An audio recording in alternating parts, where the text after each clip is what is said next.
नमस्कार दोस्तों, आर्यमा ज्ञान संबोधि में आप सभी का स्वागत है। आज की इस ज्ञान संबोधि में हम राष्ट्रीय शिक्षा नीति 2020 ने हायर एजुकेशन के विषय में क्या क्या प्रोविज़न किए हैं, क्या क्या मुख्य मुख्य बातें कही हैं, उन पर हम आज विचार करेंगे। जैसा कि आपको पता है, राष्ट्रीय शिक्षा नीति एक प्रकार से आ चुकी है और जून 2017 में इसका मसौदा तैयार करने के लिए डॉक्टर के कस्तूरीरंगन समिति गठित की गई थी, जिसने मई 2019 में केंद्र सरकार को एक मसौदा तैयार करके, ड्राफ्ट तैयार करके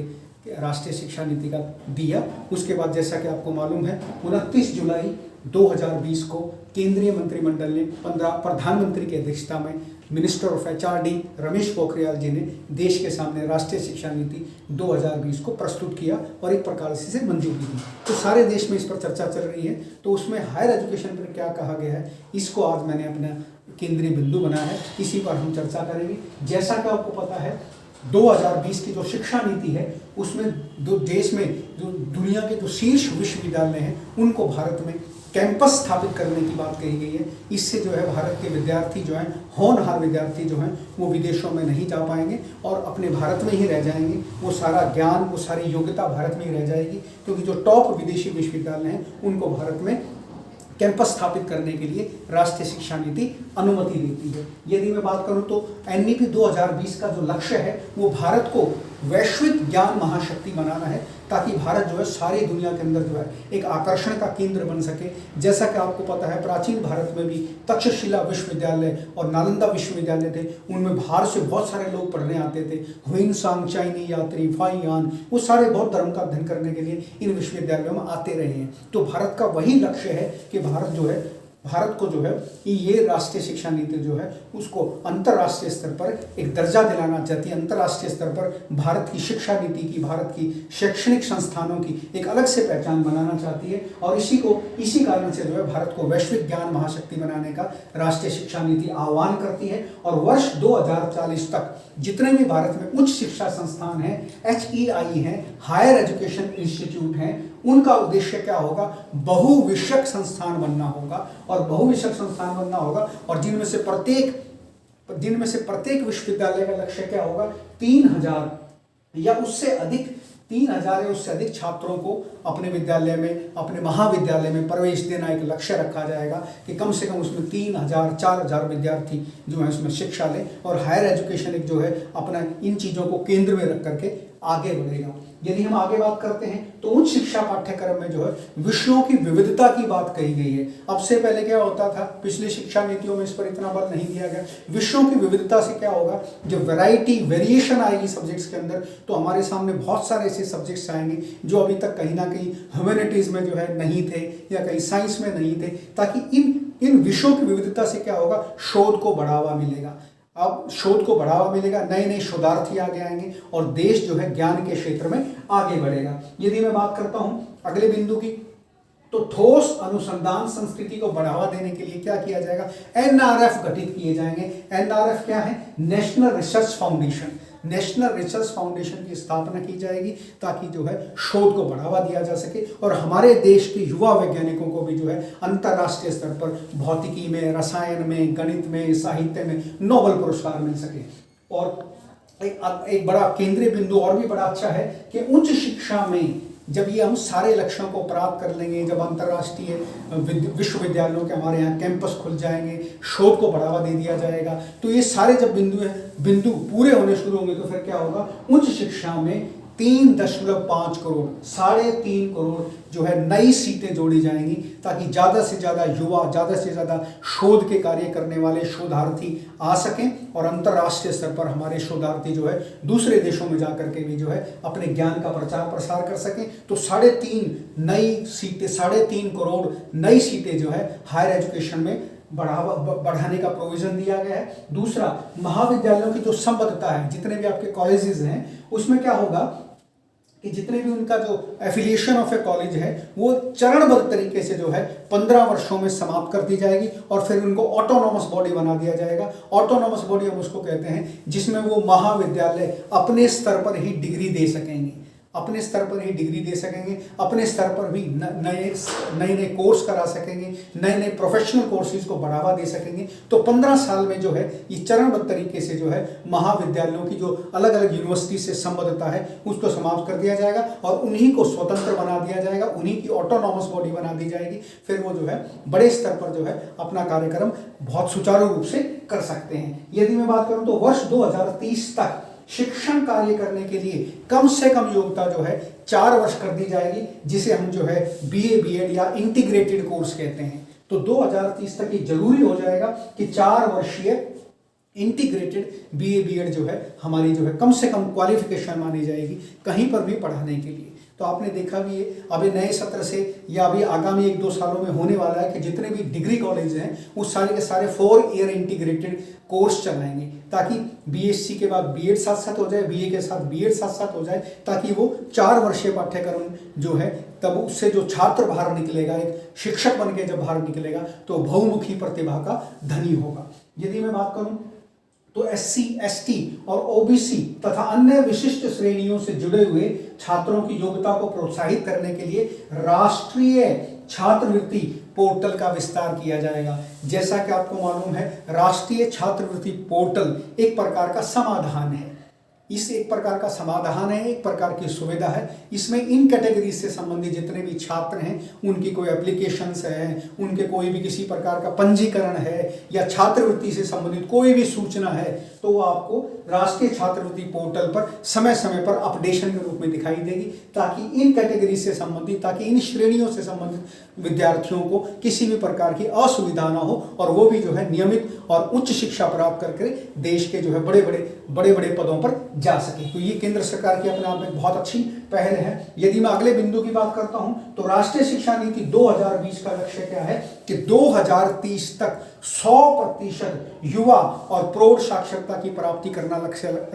लक्ष्य रखा गया है। जितने भी हमारे युवा हैं, जितने भी हमारे प्रौढ़ हैं जो कहीं ना कहीं शिक्षा से दूर रह गए हैं या थोड़ी शिक्षा प्राप्त की है या बिल्कुल ही इलिटरेट रह गए हैं, तो उनका कहीं ना कहीं 100% उनको साक्षर करने के लिए विभिन्न प्रकार के कार्यक्रम चलाए जाएंगे, विभिन्न प्रकार की योजनाएं चलाई जाएंगी, ताकि जो है हम शिक्षा के उद्देश्यों को प्राप्त कर सकें और राष्ट्रीय शिक्षा नीति 2020 का जो उद्देश्य है उसके लक्ष्यों की प्राप्ति हो सके। यदि मैं अगले बिंदु की बात करता हूं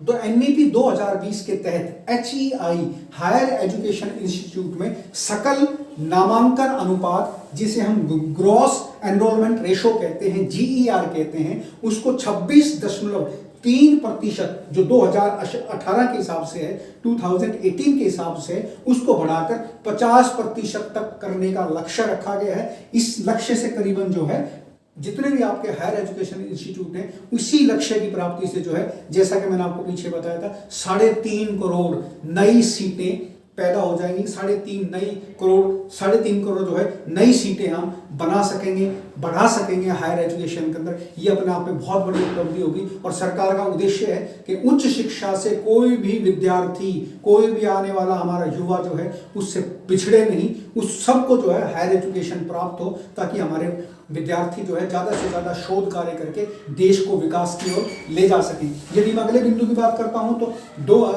राष्ट्रीय शिक्षा नीति 2020 में जो है एमफिल के कोर्स को बंद कर दिया गया है। अब सीधा एमए या एमएससी के बाद बच्चा जो है सीधा पीएचडी कर सकता है, शोध कार्य कर सकता है। ये शोध को बढ़ावा देने के लिए इस राष्ट्रीय शिक्षा नीति के अंदर एक बहुत अच्छी पहल की गई है, ताकि ज़्यादा से ज़्यादा शोध कार्यक्रम आगे बढ़ेगा तो हमारे देश के विद्यार्थियों को भी, होनहार छात्रों को भी जो है अंतर्राष्ट्रीय स्तर पर पहचान मिलेगी और हमारा देश भी जो है नोबेल पुरस्कारों की श्रेणी में आ सकेगा। यदि मैं अगले बिंदु की बात करता हूं तो देश में आईआईटी जो इंडियन इंस्टीट्यूट ऑफ टेक्नोलॉजी है और आईआईएम जो है इंडियन इंस्टीट्यूट ऑफ मैनेजमेंट है, उनके समकक्ष जो है मेरू की स्थापना की जाएगी। मेरू एक्चुअली क्या है, multi disciplinary education and research universities हैं। तो इनकी बहुत ज़्यादा जो है इसके तहत जो है ये राष्ट्रीय शिक्षा नीति जो है ये भारत के अंदर जो है आईआईटी और आईआईएम के समक्ष जो है मेरू स्थापित करने की बात कहती है। ये एक प्रकार की ऐसी यूनिवर्सिटीज होंगी जिसमें जो है विभिन्न प्रकार प्रकार के मल्टी डिसिप्लिनरी कोर्स कराए जा सकेंगे, जिससे जो है शिक्षा को एक गति मिल सकेगी, शिक्षा को एक विकास मिल सकेगा, जो पिछली शिक्षा नीतियों में जो है इतने अच्छे तरीके से फोकस नहीं किया गया था। इसलिए मैं कहता हूं कि राष्ट्रीय शिक्षा नीति 2020 जो है देश में विकास के बदलाव का एक बहुत बड़ा संकेत है। इसमें शिक्षा के अंदर बहुत सारी ऐसी, चाहे वो स्कूली शिक्षा हो चाहे वो हायर एजुकेशन हो, इसमें बहुत सारी ऐसी अलग बातें कही गई हैं जो पिछले शिक्षा नीतियों में कहीं नहीं थी। यदि मैं अगले बिंदु की बात करता हूं तो संस्कृत को बढ़ावा देने के लिए उच्च शिक्षण संस्थानों में भी इसे पढ़ाने के लिए विशेष व्यवस्था की जाएगी। जैसा कि आपको बताया, भारत में बहुत सारी भाषाओं की जननी संस्कृत मानी जाती है, चाहे वो हिंदी है, चाहे वो मराठी है, चाहे वो गुजराती है, चाहे वो नेपाली है। इन बहुत सारी भाषाओं की जननी जो है संस्कृत है, और संस्कृत को हम देव भाषा भी कहते हैं। प्राचीन हमारा जो भारतीय संस्कृति का बखान विदेशों तक प्रचलित था, जो हमारे प्राचीन विश्वविद्यालय थे, नालंदा था, तक्षशिला था, उनमें कहीं ना कहीं संस्कृत की अनेकों पांडुलिपियां थी, अनेकों जो है ऐसे ग्रंथ थे जिनको जो है दूर दूर से छात्र जो है विद्यार्थी विदेशों से पढ़ने आते थे। तो उसी भारतीय संस्कृति का प्रचार प्रसार करने के लिए, संस्कृत को बढ़ावा देने के लिए जो है जितने भी हमारे उच्च शिक्षण संस्थान है उनमें जो है इसकी एक व्यवस्था की जाएगी, ताकि संस्कृत से जुड़ने का मतलब है संस्कृति से जुड़ना। यदि मैं अगले बिंदु की बात करता हूं तो चिकित्सा और कानूनी शिक्षा को छोड़कर पूरे उच्च शिक्षा क्षेत्र के लिए जो है भारतीय उच्च शिक्षा आयोग HECI higher education commission of India का गठन किया जाएगा। ये higher education commission of India का गठन इसलिए किया जाएगा ताकि हायर एजुकेशन से संबंधित जो मुद्दे हैं, जो समस्याएं हैं, उनके जो निराकरण हैं, उनको एक दिशा मिल सके, और जो है हमारा देश जो है शिक्षा के क्षेत्र में विदेशों के जो विश्वविद्यालय हैं उनकी बराबरी कर सके और उनसे आगे निकल सके। अभी भी कहीं ना कहीं हमारे देश के छात्रों में जो है विदेशी विश्वविद्यालयों को लेकर के एक आकर्षण बना हुआ है। तो राष्ट्रीय शिक्षा नीति चाहती है कि उस विदेशी विश्वविद्यालयों के आकर्षण को तोड़ करके वो सारी की सारी सुविधाएं, वो सारी की सारी टेक्नोलॉजी, वो सारी की सारी प्रौद्योगिकी भारत के छात्रों को यहीं दी जाए, ताकि हमारे यहाँ के जो होनहार विद्यार्थी हैं, हमारे यहाँ के जो होनहार विद्यार्थी हैं वो विदेशों में ना जा सके, उनका पलायन रुक जाए, और वो जो देश को नई टेक्नोलॉजी मिलनी थी, नया ज्ञान मिलना था, वो देश में ही रह जाएगा, वो बाहर नहीं जाएगा। तो उससे क्या होगा कि भारत का विकास होगा और भारत जो है अंतर्राष्ट्रीय स्तर पर अपनी एक पहचान बनाएगा। और कहीं ना कहीं जो है ये जो राष्ट्रीय शिक्षा नीति है, ये दोबारा से भारत को विश्व गुरु बनाने की दिशा में एक बड़ा अच्छा प्रयास है। यदि मैं अगले बिंदु की बात करता हूं तो 2020 की जो शिक्षा नीति है उसमें शिक्षा कार्यक्रम में कई निकास विकल्प किए गए हैं, खासतौर से डिग्री कॉलेज में, खासतौर से जो आपकी BA की क्लासेज होती हैं। इस राष्ट्रीय शिक्षा नीति में बच्चों को जो है निकास के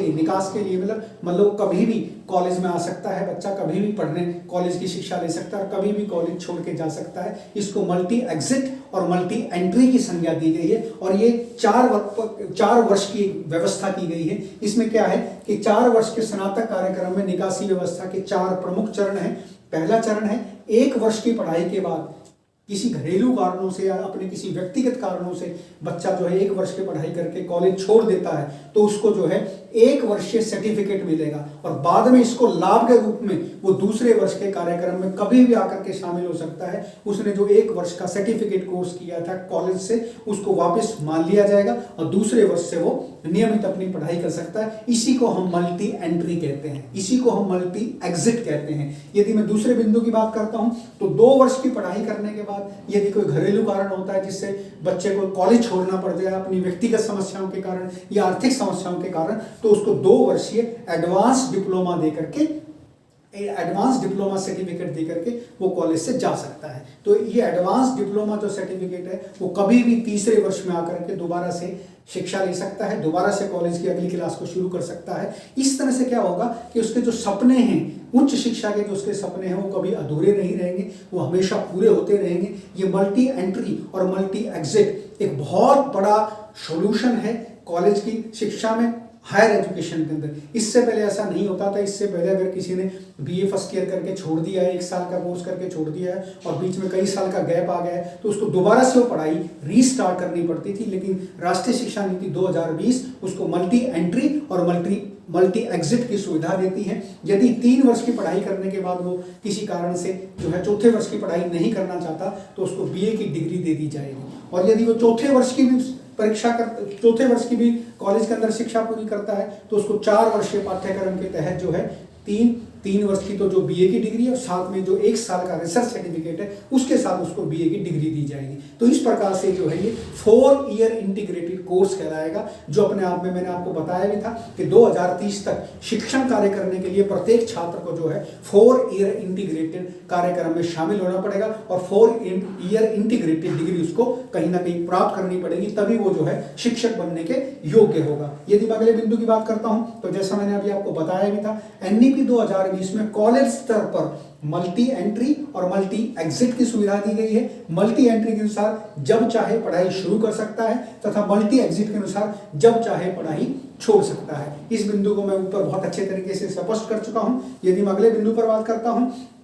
तो अब कॉलेज में प्रवेश के लिए 10+2 के बाद जो कट ऑफ की समस्या आती थी उसका सामना विद्यार्थी को नहीं करना पड़ेगा। बहुत सारे होनहार विद्यार्थी कई बार जो है कट ऑफ की समस्या का सामना करके जो है किसी अच्छे कॉलेज में प्रवेश नहीं कर पाते थे। तो इस कारण से जो है राष्ट्रीय शिक्षा नीति 2020 में एक बहुत अच्छा प्रावधान किया गया है कि अब बच्चे को अगर कट ऑफ की समस्या का सामना करना पड़े तो उसके पास एक विकल्प होगा, वो कैट की परीक्षा दे सकता है। इसको हम कॉमन एप्टीट्यूड टेस्ट कहते हैं। तो अगर उसका कट ऑफ में वो नहीं आ पाया है तो वो कैट की परीक्षा देगा। अगर कैट, फिर उसके बाद क्या होगा, कैट की परीक्षा में जितने भी उसके अंक आएंगे और उसके साथ उसने +2 के अंदर जो मार्क्स अर्जित किए हैं उन दोनों को मिलाकर के मेरिट बना दी जाएगी। और जिसमें अगर उसने जो है कैट की परीक्षा में अच्छे अंक उत्तीर्ण किए हैं तो कट ऑफ की समस्या का उसको सामना नहीं करना पड़ेगा और उसको मनपसंद कॉलेज के अंदर अपनी जो है आगे की पढ़ाई जो है जारी करने के लिए उसको एक विशेष प्रकार का मौका मिल पाएगा। तो इससे पहले जो है ये कैट की परीक्षा नहीं हो पाती थी, कॉमन एप्टीट्यूड टेस्ट नहीं होता था, केवल 12वीं का ही परीक्षा के हिसाब से जो कॉलेज में एडमिशन होता था और इससे जो है कई बार उसे भयंकर कट ऑफ का सामना करना पड़ता था। जैसे अभी हम कोरोना काल की बात करें तो इस साल दिल्ली के कई कॉलेजों में जो है पॉलिटिकल साइंस है, हिस्ट्री है, इकोनॉमिक्स है, उनमें 100% तक जो है कट ऑफ गई है। तो आप समझिए अगर किसी के 99 है, 98% है तो उसका पहली लिस्ट में नहीं हो पाया होगा। तो कहने का तात्पर्य है, और हो सकता है दूसरी लिस्ट में भी और कट ऑफ उतनी ही रही हो। तो कहने का तात्पर्य ये है कि ये जो राष्ट्रीय शिक्षा नीति है एक सुविधा देती है जिसमें आप कैट की परीक्षा दे करके, कॉमन एप्टीट्यूड टेस्ट दे करके प्लस अपने 12वीं के नंबरों को मिला करके किसी भी मन चाहे कॉलेज के अंदर आप प्रवेश ले सकेंगे। ये अपने आप में बहुत बड़ी सुविधा है। यदि मैं बात करता हूँ तो सरकारी और निजी जितने भी डिग्री कॉलेज हैं, चाहे आपका वो गवर्नमेंट कॉलेज है, चाहे वो आपका प्राइवेट कॉलेज है, उनका सबका फीस स्ट्रक्चर एक होगा। अब वो जो है नियम से ज़्यादा फीस नहीं ले सकेंगे। पहले क्या होता था कि गवर्नमेंट कॉलेज में फ़ी का स्ट्रक्चर अलग होता था और जो आपके प्राइवेट कॉलेज हैं, एडेड कॉलेज हैं, उनका जो है कहीं ना कहीं फीस स्ट्रक्चर में कहीं ना कहीं असमानता होती थी। तो राष्ट्रीय शिक्षा नीति 2020 में इस बात का विशेष प्रयोजन किया गया है कि इस प्रकार के जितने भी डिग्री कॉलेज हैं, चाहे वो गवर्नमेंट कॉलेज है, चाहे वो प्राइवेट कॉलेज है, चाहे वो एडेड के लिए कॉलेज है, उन सबका फीस स्ट्रक्चर बिल्कुल कहीं ना कहीं स्टैंडर्डाइज होगा, कहीं ना कहीं समान होगा, उसमें किसी प्रकार की असमानता नहीं होगी और वो जो है तय फीस से ज़्यादा फीस नहीं ले सकेंगे, उनका फीस स्ट्रक्चर सेम होगा। तो ये भी अपने आप में बहुत बड़ी बात है, क्योंकि कॉलेज बहुत सारे विद्यार्थी जो है ऐसा सोचते थे कि हमारा गवर्नमेंट कॉलेज में हो जाए, क्योंकि दूसरे प्राइवेट कॉलेज में फीस में काफ़ी अंतर होता था। तो कुछ ऐसे जो है समाज के ऐसे वर्ग से भी आते हैं जो ज़्यादा फीस पे नहीं कर सकते थे, इसलिए वो हायर एजुकेशन में कहीं ना कहीं पिछड़ जाते थे। तो राष्ट्रीय शिक्षा नीति ने उन सारे बिंदुओं पर विचार करके सारे कॉलेजों का फीस स्ट्रक्चर सेम रखा है, ताकि गरीब से गरीब विद्यार्थी भी जो है उच्च शिक्षा ग्रहण करके देश में उच्च पदों पर पहुंच सके, देश का नाम रोशन कर सके। तो यदि मैं अगले बिंदु की बात करता हूं तो इस राष्ट्रीय शिक्षा नीति के अंदर एक बड़ा खास बिंदु भी है कि एक राष्ट्रीय सलाहकार मिशन की स्थापना की गई है। एक राष्ट्रीय सलाहकार मिशन की स्थापना की जाएगी। इस राष्ट्रीय सलाहकार मिशन के अंदर जो है रिटायर्ड पर्सन होंगे, अपने अपने जो है एजुकेशन क्षेत्र के बड़े बड़े लोग होंगे। कोई भाषा का जानकार होगा, कोई गणितज्ञ होगा, कोई वैज्ञानिक रहा होगा, कोई किसी यूनिवर्सिटी के अंदर प्रोफेसर रहा होगा। उन लोगों की टीम बनाई जाएगी और उसको जो है राष्ट्रीय सलाह मिशन के तहत उन सबको शामिल किया जाएगा। और इनका कार्य क्या होगा, जितने भी इन सर्विस एजुकेशन प्रोग्राम हैं, जो नए शिक्षक आने वाले हैं या इस समय जो अपनी सेवाएं दे रहे हैं, उनको जो है नई नई टेक्नोलॉजी से, नई आपकी जो टीचिंग एड्स हैं, नई जो आपकी टीचिंग की तरीके हैं, तकनीकियां हैं, तकनीक्स हैं उन सब से उनको अवगत कराना होगा, ताकि वो अपने संबद्ध आने वाले जो भी उनसे रिलेटेड उनसे जो भी स्टूडेंट्स होंगे, ताकि वो भी उनकी एक तरह से प्रोफेशनल काउंसलिंग कर सकें। क्योंकि इन सर्विस एजुकेशन का भी अपना एक रोल होता है। यदि इन सर्विस एजुकेशन के अंदर जितने भी लोग कार्यरत हैं, सेवारत हैं विभिन्न शिक्षण संस्थानों में, यदि उनको भी समय समय पर अपडेट किया जाता रहेगा, तो उससे क्या होगा कि वो आने वाले विद्यार्थियों की बहुत बढ़िया तरीके से काउंसलिंग कर सकेंगे और उनके भविष्य के निर्माण में अपनी भी एक भूमिका निभा सकेंगे। यदि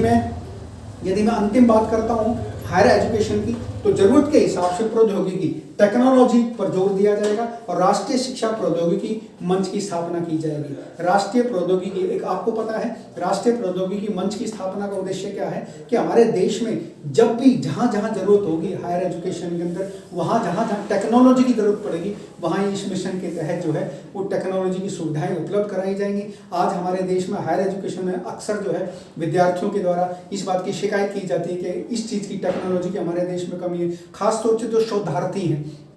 और खासतौर से जो विज्ञान विषय के शोधार्थी हैं, फिजिक्स, केमिस्ट्री, बायोलॉजी, जोलॉजी के, उनको खास तौर से जो बहुत सारी टेक्नोलॉजी की जरूरत पड़ती है और वो एडवांस टेक्नोलॉजी कई बार हमारे देश में उपलब्ध नहीं हो पाती, क्योंकि बहुत बड़ा इंफ्रास्ट्रक्चर चाहिए उसके लिए और देश की बहुत बड़ी आबादी है, तो वो सारी चीज़ें उपलब्ध नहीं हो पाती। तो राष्ट्रीय शिक्षा नीति ने एक विशेष प्रकार का प्रावधान किया है, एक प्रोविजन किया है, जिसमें समय समय पर जहाँ जहाँ इस बात की रिक्वायरमेंट होगी वहाँ जो है विद्यार्थियों को इस प्रकार की टेक्नोलॉजी प्रोवाइड कराई जाएगी, ताकि उनके शोध में किसी भी प्रकार की रुकावट ना आए और वो अंतर्राष्ट्रीय स्तर के शोध कर सकें। इस समय जो माननीय प्रधानमंत्री महोदय नरेंद्र मोदी जी का ये प्रयास भी है कि शिक्षा के अंदर ऐसे उच्च आयाम स्थापित किए जाएं, ताकि अंतर्राष्ट्रीय स्तर पर भारत की पहचान बढ़े, अंतर्राष्ट्रीय स्तर पर भारत जो है पूरी दुनिया को प्रभावित करे और दूर दूर से, जैसे आज हमारे विद्यार्थी जो है विदेशी विश्वविद्यालयों से आकर्षित होकर दूसरे देशों में शिक्षा ग्रहण करने जाते हैं, इस शिक्षा नीति का उद्देश्य यह है कि विदेशों से बहुत सारे विद्यार्थी हमारे देश में शिक्षा ग्रहण करने आए, जैसे तक्षशिला और नालंदा के समय जो है दूर दूर के देशों से लोग यहाँ पढ़ने आते थे। तो ये राष्ट्रीय शिक्षा नीति अपने आप में एक कंप्लीट शिक्षा नीति है। ऐसी राष्ट्रीय शिक्षा नीति इससे पहले, चाहे वो 1968 की राष्ट्रीय शिक्षा नीति थी, चाहे वो 1986 की राष्ट्रीय शिक्षा नीति थी, उसमें इतने बिंदु नहीं दिए गए थे। ये अपने आप में कंप्लीट राष्ट्रीय शिक्षा नीति है और इस राष्ट्रीय शिक्षा नीति को बनाने का उद्देश्य ही ये है, देश के विकास को एक नई दिशा देना, देश को आत्मनिर्भर भारत बनाना। आत्मनिर्भर भारत का जो हमारा सपना है प्रधानमंत्री मोदी का, या हमारे देश के सदियों से हम चाहते हैं कि भारत आत्मनिर्भर बने, दूसरे देशों पर हमारी निर्भरता समाप्त हो, तो मैं समझता हूँ राष्ट्रीय शिक्षा नीति उसमें मील का पत्थर साबित होगी, ऐसा मेरा विश्वास है। यदि आपको मेरा वीडियो पसंद आया हो तो मेरे इस चैनल को सब्सक्राइब जरूर करें। अगले किसी वीडियो में मैं आपसे फिर रूबरू होता हूँ, तब तक के लिए धन्यवाद।